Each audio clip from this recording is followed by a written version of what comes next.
Hello friends, welcome to our channel Engineer RK Singh, The Knowledge Junction. Please like, share and subscribe our channel. Also press bell icon for regular update. तो friends, thumbnail देखकर आप समझ ही गए होंगे कि आज मैं किस प्रॉब्लम के बारे में डिस्कस करने जा रहा हूं। तो चलिए पहले आप लोग प्रॉब्लम को देख लीजिए। ये हमने सबसे पहले EZVIZ एप्लीकेशन ओपन किया है, जो कि हिकविजन की ऐप है DVR और NVR को ऑनलाइन करने के लिए। हम DVR और NVR पर जाते हैं और यहाँ पर हम मैनुअली डिवाइस की आईडी को ऐड कर रहे हैं। जो भी DVR या NVR की आईडी है उसको टाइप कर रहे हैं। टाइप करने के बाद जब हम डिवाइस पर ओके पर क्लिक करते हैं तो एक एरर आती है। आप देखिए, यहाँ मैसेज आता है device has been added bye.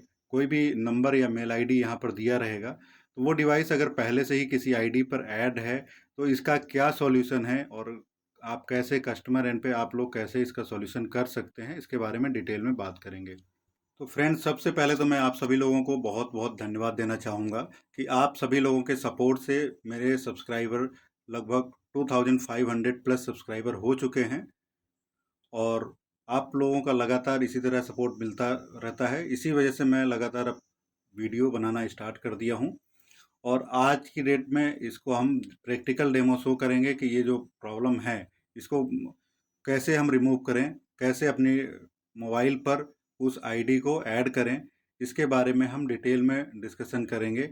जैसा कि मैंने एक पहले भी एप्लीकेशन के बारे में बताया था, SADP टूल, तो SADP टूल का ही यूज करके हम कैसे इसको रिमूव कर सकते हैं। लेकिन उसके बारे में ये भी आपको जानना ज़रूरी है कि जब आप DVR या NVR को SADP टूल पर सर्च करते हैं तो उसकी IP तो सर्च हो जाती है, लेकिन कई बार होता है हमारे लैपटॉप की या डिवाइस की सिस्टम है PC, उसकी IP डिफरेंट सीरीज में है, तो उस केस में आप लोग DVR या NVR को अनबाइंड नहीं कर पाते हैं। तो सबसे पहले मैं आपको वही प्रॉब्लम सॉल्व करके दिखा रहा हूँ। कुछ डिवाइसेस जो नेटवर्क पर अटैच हैं, ऑलरेडी वो शो कर रहा होगा आपको लिस्ट में।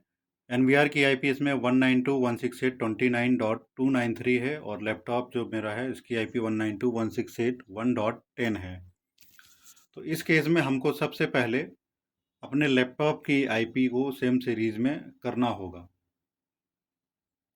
तो हम कोई भी एक IP आप सेम सीरीज में कर लीजिए। तो हम अपने लैपटॉप की IP सबसे पहले इसी सीरीज में कर लेते हैं, 192.168.29 सीरीज में। तो चलिए अब हम देखते हैं। सबसे पहले हम लोग नेटवर्क सेटिंग में जाते हैं, लैपटॉप की नेटवर्क एंड शेयरिंग सेंटर में। यहाँ पे आप ईथरनेट पे जाएंगे, उसके बाद प्रॉपर्टीज़ पर क्लिक करेंगे। प्रॉपर्टीज़ पर क्लिक करने के बाद आप यहाँ से जाकर IP आप चेंज कर देंगे। IP को आप सेम उस सीरीज में कर लेंगे जो जिस सीरीज में आपका NVR का IP है।